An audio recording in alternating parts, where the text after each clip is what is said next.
ខ្ញុំបាច់សូមធ្វើការអនុញ្ញាតគោរពនិងជម្រាបសួរពុកម៉ែបងប្អូននិងទស្សនិកជនជាទីគោរពថ្ងៃនេះជួបជាមួយនឹងខ្ញុំបាទ MC Play ខ្ញុំបាទសូមលើកយកនៅជោគជាតារាសីប្រចាំថ្ងៃសៅរ៍ថាតើនៅក្នុងថ្ងៃនេះដួងរាសីរបស់ពុកម៉ែបងប្អូនប្រែប្រួលផ្លាស់ប្ដូរទៅជាយ៉ាងដូចម្តេចនោះដើម្បីកុំឲ្យខាតពេលវេលាសូមអញ្ជើញរីករាយសន្តាប់ជាមួយនឹងខ្ញុំបាទដូចតទៅសម្រាប់អស់លោកអ្នកដែលកើតឆ្នាំជូតកណ្ដុរមាសអូបរ៉ាចិញ្ចឹមនាំលាភនាំជ័យនាំសុភមង្គលប្រាថ្នាអ្វីបានសម្រេចហើយអនាគតក្លាយជាអ្នកមានទ្រព្យស្ដុកស្ដំម៉ោងនាំលាភសំណាងគឺម៉ោង6ព្រឹកដល់ម៉ោង9យប់ពណ៌នាំលាភសំណាងគឺពណ៌សនិងពណ៌ក្រហមលេខនាំលាភសំណាងគឺលេខ44និងលេខ66សូមខមមិនលេខ888យកលាភសម្បត្តិទេវតាទ្រព្យមានបារមីស័ក្តិសិទ្ធិណាស់សេចេញភ្លាមទំនេរទាយឆុតបំផុតនិងមានសំណាងល្អនិងប្រទានសម្បត្តិមហាសេដ្ឋីមានលាភមានជ័យមានលុយចូលហូរហៀសម្រាប់ឆ្នាំជូតនៅថ្ងៃនេះជោគជាតារាសីរបស់អស់លោកអ្នកល្អប្រសើរហើយបើទោះបីធ្វើអ្វីក៏ដោយតែងតែមានការរីកចម្រើនលូតលាស់និងមានជោគមានជ័យល្អប្រសើរសម្រាប់អ្នកប្រកបមុខរបររកស៊ីជួញដូរវិញមានការប្រជែងគ្នាច្រើនជាពិសេសមានប្រទាំងប្រទើជាមួយអ្នកមានមុខរបរដូចគ្នាហេតុនេះក៏បីមានការបើកចិត្តឲ្យទូលេបន្តិចទៅគ្មានរឿងរ៉ាវចម្រូងចម្រាសណាមួយកើតឡើងសម្រាប់ការធ្វើដំណើរទីចិត្តឆ្ងាយមានភាពសុខដុមទាំងពេលទៅនិងពេលត្រឡប់មកវិញរីឯបញ្ហាសម្ព័ន្ធស្នេហាកំឡោះក្រមុំមានការជឿនលឿនទៅមុខនិងផ្អែមល្ហែមល្អចំពោះគ្នាប្រពៃ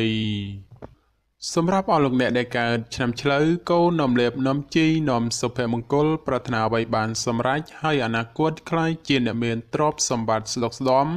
ម៉ោងនាំលាភសំណាងគឺម៉ោង4ព្រឹកដល់ម៉ោង6ល្ងាចពណ៌នាំលាភសំណាងគឺពណ៌ក្រហមនិងពណ៌សលេខនាំលាភសំណាងគឺលេខ88និងលេខ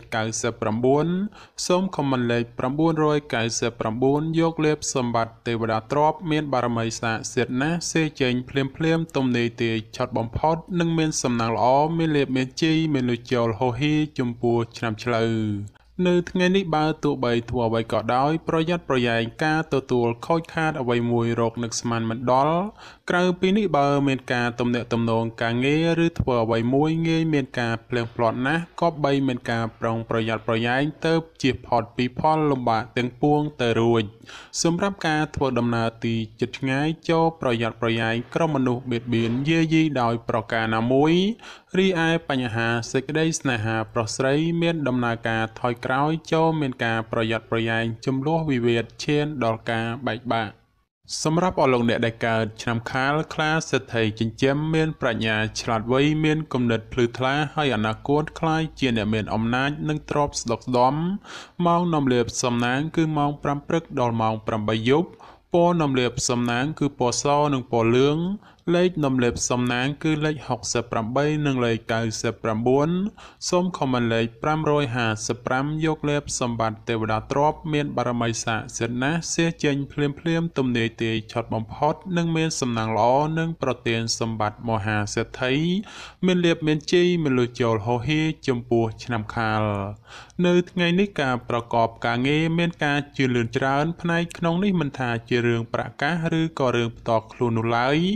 សម្រាប់អ្នកប្រកបមុខរបររកស៊ីជួញដូរវិញមានការរលូនទៅមុខល្អនិងការរកប្រាក់កម្រៃទៀតសោតក៏ក្រាន់បើជាងមុនផង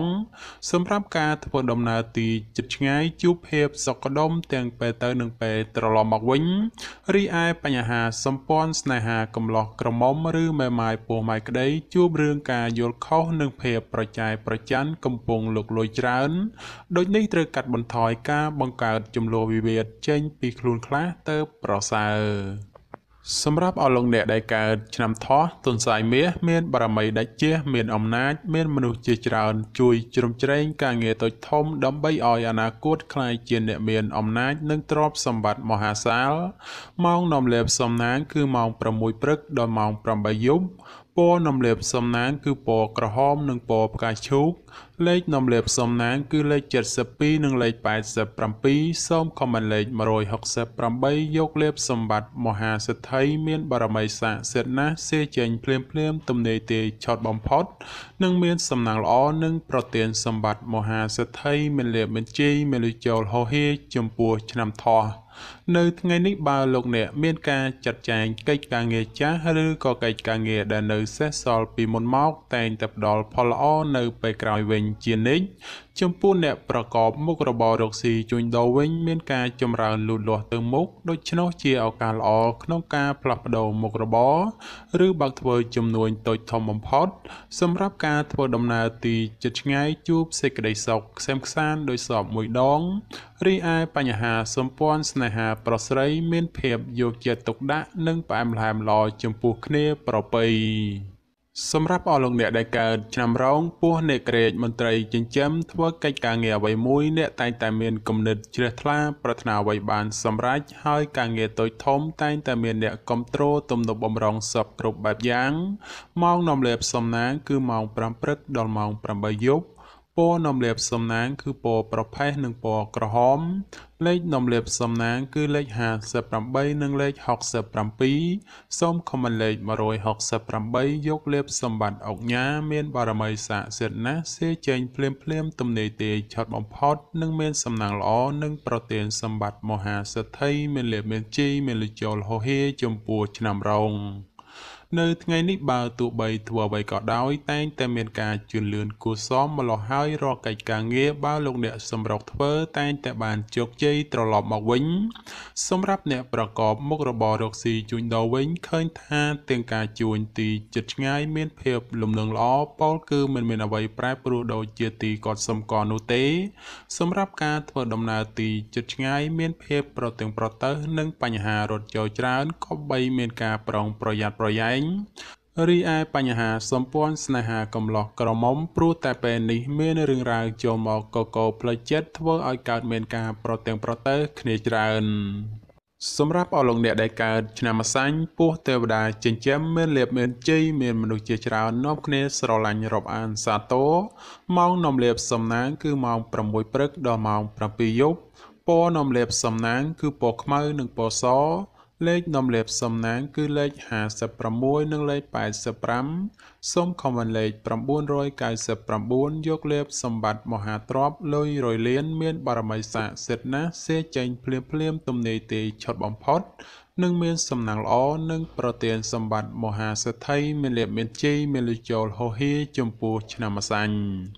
នៅថ្ងៃនេះលោកអ្នកធ្វើអ្វីក៏ដោយតែងតែមានការប្រុងប្រយ័ត្នប្រយែងនិងយកចិត្តត្រជាក់ដាក់ខ្លួនឲ្យបានកម្រិតខ្ពស់ទើបមិនមានបញ្ហាចោទឡើងសម្រាប់អ្នករកស៊ីជួញដូរមិនត្រូវបោះទុនអ្វីមួយដោយតក់ក្រហល់ឡើយបើពុំនោះទេនឹងជួបរឿងសោយអស់ប្រាក់កាក់ពីខ្លួនហើយត្រូវមកដេកសោកស្ដាយពុំខាន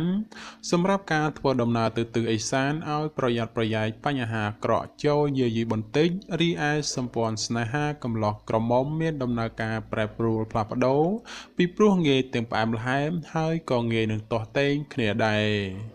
សម្រាប់អស់លោកអ្នកដែលកើតឆ្នាំមមីសេះមេតបចិញ្ចឹមនាំលៀបនាំជ័យនាំសុភមង្គលប្រាថ្នាអ្វីបានសម្រេចហើយអនាគតខ្លាចជាអ្នកមានទ្រព្យសម្បត្តិស្ដុកស្ដំម៉ោងនាំលៀបសំណាងគឺម៉ោង6ព្រឹកដល់ម៉ោង7យប់ពណ៌នាំលៀបសំណាងគឺពណ៌ខ្មៅនិងពណ៌ក្រហមលេខនាំលៀបសំណាងគឺលេខ47និងលេខ56សូមខមមិនលេខ168យកលៀបសម្បត្តិទេវតាទ្រព្យមានបារមីស័ក្តិសិទ្ធិណាស់សេចេញភ្លាមទំនេរទេឆត់បំផុតនិងមានសំណាងល្អនិងប្រទានសម្បត្តិមហាសិទ្ធិមានលៀបមានជ័យមានលុយចូលហោហៀចំពោះឆ្នាំមមីនៅថ្ងៃនេះដំណើរជីវិតរបស់អស់លោកអ្នកល្អប្រសើរប៉ុន្តែយ៉ាងណាសម្រាប់ស្ត្រីនៅមានគ្រោះយាយីនៅឡើយដូចនេះទោះធ្វើអ្វីតែងតែមានការមិនភ្លឺថ្លាដោយកប់បំណងប៉ុន្មាននោះទេសម្រាប់អ្នកប្រកបមុខរបររកស៊ីជួញដូរក្នុងថ្ងៃនេះដែរបើចង់បោះទុនតូចធំមិនមានអ្វីទាស់ខុសទេព្រោះថាផលជាផ្លែផ្កាដែលទទួលបានមកវិញក៏សំដូចប្រកបមួយចំនួនផងសម្រាប់ការធ្វើដំណើរទីជិតឆ្ងាយជួបសេចក្តីសុខ ខ្សែមខ្សានដោយសពមួយដងរីឯសម្ព័ន្ធស្នេហាកំឡោះក្រមុំមានភាពស្រស់ស្រាយនិងផ្អែមល្ហែមប្រៀបដូចជាត្រីក្នុងទឹកនៃរដូវវស្សាសម្រាប់អស់លោកអ្នកដែលកើតឆ្នាំមុំមេពពែមាសមានបារមីដែលជះឈ្នះអមេសត្រូវប្រាថ្នាអ្វីបានសម្រេចនិងអនាគតក្លាយជាសេដ្ឋីគហបតីឬក៏អ្នកមានជាន់ខ្ពស់ម៉ោងនាំលេបសំណាងគឺម៉ោង6ព្រឹកដល់ម៉ោង8យប់ពណ៌នាំលេបសំណាងគឺពណ៌លឿងនិងពណ៌សលេខនាំលេបសំណាងគឺលេខ52និងលេខ67សូមខមមិនលេខ777យកលេបសម្បត្តិអ្នកមានជាន់ខ្ពស់មានបារមីស័ក្តិសិទ្ធិណាស់សេចេញភ្លាមទំនេរទេឆត់បំផុតនិងមានសំណាងល្អនិងប្រទានសម្បត្តិមហាសេដ្ឋីមានលេបមានជ័យមានលុយចូលហោហៀចំពោះឆ្នាំមុំមេនៅថ្ងៃនេះបើទោះបីលោកអ្នកធ្វើអ្វីក៏ដោយតែងតែមានការគិតមុខគិតក្រោយពីព្រោះថាផលអាក្រក់នោះងាយកាត់ឡើងជាងសពមួយដងសម្រាប់អ្នកប្រកបមុខរបររកស៊ីជួញដូរនៅថ្ងៃនេះមុននឹងចង់ចោះទុនធ្វើអ្វីមួយត្រូវតែចេះគិតគូរឲ្យបានច្បាស់លាស់ជាមុនសិនមុននឹងអនុវត្តជាក្រោយទើបអាចទទួលបានផលល្អរីឯសម្ព័ន្ធស្នេហាកំឡោះក្រមុំមានដំណើរការប្រែប្រួលផ្លាស់ប្ដូរពីព្រោះងាយទាំងផ្អែមល្ហែមហើយក៏ងាយនឹងទាស់ទែងគ្នាដែរសម្រាប់អស់លោកអ្នកដែលកើតឆ្នាំវោកស្វាមន្ត្រីចិញ្ចឹមនាំលេបនាំជ័យនាំសុភមង្គលប្រាថ្នាអ្វីបានសម្រេចហើយអនាគតក្លាយជាអ្នកមានទ្រព្យស្ដុកស្ដំម៉ោងនាំលេបសំណាងគឺម៉ោង5ព្រឹកដល់ម៉ោង8យប់ពណ៌នាំលេបសំណាងគឺពណ៌ខ្មៅនិងពណ៌សលេខនាំលេបសំណាងគឺលេខ26និងលេខ96សូមខមមិនលេខ168យកលេបមហាសំពៅលួងមានបារមីស័ក្តិសិទ្ធិណាស់សេចេញភ្លាមទំនេរទេឆត់បំផុតនិងមានសំណាងល្អនិងប្រទានសម្បត្តិមហាសេដ្ឋីមានលេបមានជ័យមានលុយចូលហោហៀចំពោះឆ្នាំវោកនៅថ្ងៃនេះបើទោះបីប្រកបកិច្ចការងារអ្វីលោកអ្នកងាយមានការប៉ះទង្គិចជាមួយមនុស្សនៅក្បែរខ្លួនណាស់ក៏បីមានការប្រុងប្រយ័ត្នប្រយែងបន្តិចទៅពុំមានបញ្ហាចម្រូងចម្រាសណាមួយកើតឡើងសម្រាប់ការរស់នៅក្នុងរង្វង់គ្រួសារត្រូវតែចេះអត់ឱនឲ្យគ្នាទៅមានភាពសុខដុមនិងប្រកាសមិនសូវហូរធ្លាក់ចេញសម្រាប់អ្នកប្រកបមុខរបររកស៊ីជួញដូរក្នុងថ្ងៃនេះការរកផលចំណូលជួបការលំបាកហើយតតែស្វែងរកបន្តិចទៅប្រកាសហូរចូលក្រន់ចិញ្ចឹមគ្រួសាររីឯសម្ព័ន្ធស្នេហាកំឡោះក្រមុំមានការជឿនលឿនទៅមុខនិងមានភាពផ្អែមល្ហែមល្អចំពោះគ្នាប្រពៃសម្រាប់អស់លោកអ្នកដែលកើតឆ្នាំរកាមន់មាសប្រាក់នាំលេបនាំសំណាងឧបរាជចិញ្ចឹមមានសំណាងល្អឈ្នះអមេសត្រូវប្រាថ្នាអ្វីបានសម្រេចនិងអនាគតក្លាយជាសេដ្ឋីគហបតីឬក៏អ្នកមានជាន់ខ្ពស់ម៉ោងនាំលេបសំណាងគឺម៉ោង5ព្រឹកដល់ម៉ោង7យប់ពណ៌នាំលេបសំណាងគឺពណ៌លឿងនិងពណ៌សលេខនាំលេបសំណាងគឺលេខ85និងលេខ92សូមខមមិនលេខ168យកលេបសម្បត្តិអ្នកមានជាន់ខ្ពស់មានបារមីស័ក្តិសិទ្ធិណាស់សេចេញភ្លាមទំនេរទេឆត់បំផុតនិងមានសំណាងល្អនិងប្រទានសម្បត្តិមហាសេដ្ឋីមានលេបមានជ័យមានលុយចូលហោហៀចំពោះឆ្នាំរកានៅថ្ងៃនេះផ្ដល់ផលល្អសម្រាប់ការសម្រេចចិត្តការងារឬក៏បណ្ដាក់ទុនរកស៊ីក្នុងរឿងអ្វីមួយពីព្រោះថាផលជាផ្លែផ្កាឆ្លើយតបមកវិញគ្រាន់ជាទីពេញចិត្តជានិច្ចបើជាអ្នកប្រកបមុខរបររកស៊ីជួញដូរមានការលក់ចែងទិញចូលគ្រាន់រស់រវើកគួសមហើយបើចង់ចរចារឿងអ្វីមួយតែងតែផ្ដល់ផលសម្រេចជានិច្ចរីឯគូស្នេហ៍កំឡោះក្រមុំមានការរីកចម្រើនលូតលាស់ទៅមុខនិងបើមានការចង់ផ្សំផ្គុំគ្រួសារផងជាឱកាសល្អប្រពៃបំផុតសម្រាប់អស់លោកអ្នកដែលកើតឆ្នាំចោសំណក់នាំលេបនាំសំណាងឧបរាជចិញ្ចឹមមានសំណាងល្អឈ្នះអស់មេសត្រូវប្រាថ្នាអ្វីបានសម្រេចនិងអនាគតក្លាយជាអ្នកមានទ្រព្យសម្បត្តិស្ដុកស្ដម្ភម៉ោងនាំលេបសំណាងគឺម៉ោង6ព្រឹកដល់ម៉ោង7យប់ពណ៌នាំលេបសំណាងគឺពណ៌ក្រហមនិងពណ៌ទឹកក្រូចលេខនាំលេបសំណាងគឺលេខ04និងលេខ87សូមខមមិនលេខ999យកលេបសម្បត្តិអ្នកមានជាន់ខ្ពស់មានបារមីស័ក្តិសិទ្ធិណាស់សេចេញភ្លាមទំនេរទេឆត់បំផុតនិងមានសំណាងល្អនិងប្រទានសម្បត្តិមហាសេដ្ឋីមានលេបមានជ័យមានលុយចូលហោហៀចំពោះឆ្នាំចោនៅថ្ងៃនេះលោកអ្នកធ្វើអ្វីក៏ដោយតែងតែទទួលនៅភាពកក់ក្ដៅខ្លះត្រជាក់ខ្លះ ហើយការបំពេញកិច្ចការងារអ្វីមិនសូវជារលូនល្អប៉ុន្មានទេព្រោះមានបញ្ហារកម្មចិត្តខ្លះយាយីសម្រាប់អ្នកប្រកបមុខរបររកស៊ីជួញដូរក្នុងថ្ងៃនេះវិញបើលោកអ្នកចង់បោះទុនតូចធំឬក៏ចង់រកស៊ីចូលហ៊ុនជាមួយអ្នកដទៃត្រូវតែចេះត្រួតពិនិត្យឲ្យបានគ្រប់ជ្រុងជ្រោយបើពុំនោះទេអាចជួបផលអាក្រក់ណាមួយនៅថ្ងៃខាងមុខជាពុំខានរីឯបញ្ហាសម្ព័ន្ធស្នេហាកំឡោះក្រមុំបើស្រឡាញ់គ្នាយូរហើយចង់ផ្សំផ្គុំគ្រួសារជាឱកាសល្អប្រពៃបំផុតសម្រាប់អស់លោកអ្នកដែលកើតឆ្នាំកុរជ្រូកនាំលាភនាំជ័យនាំសុភមង្គលប្រាថ្នាអ្វីបានសម្រេចហើយអនាគតខ្លាចជាអ្នកមានទ្រព្យស្ដុកស្ដំម៉ោងនាំលាភសំណាងគឺម៉ោង5ព្រឹកដល់ម៉ោង6យប់ពណ៌នាំលាភសំណាងគឺពណ៌ប្រផេះនិងពណ៌សលេខនាំលាភសំណាងគឺលេខ59និងលេខ75សូមខមមិនលេខ168យកលេខសម្បត្តិទេវតាទ្រព្យមានបារមីស័ក្តិសិទ្ធិណាស់សេចេញភ្លាមទំនេរទេឆុតបំផុតនិងមានសំណាងល្អនិងប្រទានសម្បត្តិមហាសេដ្ឋីមានលាភមានជ័យមានលុយចូលហោហៀចំពោះឆ្នាំកុរនៅថ្ងៃនេះដំណើរជីវិតរបស់អស់លោកអ្នកឃើញថាល្អប្រសើរហេតុនេះបើចង់ធ្វើអ្វីតែងតែផ្ដល់ផលជាផ្លែផ្កាមកវិញគ្រាន់ជាទីពេញចិត្តជានិច្ចសម្រាប់ការរស់នៅមានភាពសុខដុមនិងក្នុងរង្វង់គ្រួសារបើមានបញ្ហាជំលោះវិវាទជាពេលវេលាល្អក្នុងការដោះស្រាយសម្រាប់អ្នកប្រកបមុខរបររកស៊ីជួញដូរនៅថ្ងៃនេះវិញបើលោកអ្នកចង់បើកហាងថ្មីឬក៏ចង់ប្រកបមុខជំនួញអ្វីមួយជាឱកាសល្អប្រពៃបំផុតការធ្វើដំណើរទីជិតឆ្ងាយមានភាពសុខដុមទាំងពេលទៅនិងពេលត្រឡប់មកវិញតែបញ្ហាសម្ព័ន្ធស្នេហាកំឡោះក្រមុំបានស្គាល់ចិត្តស្គាល់ថ្លើមគ្នាយូរហើយជាឱកាសល្អក្នុងការផ្សំផ្គុំគ្រួសារបំផុត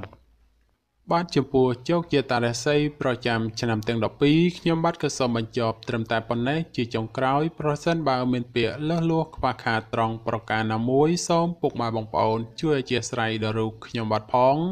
ហើយខ្ញុំបាទក៏សូមអរគុណនិងសូមជម្រាបលា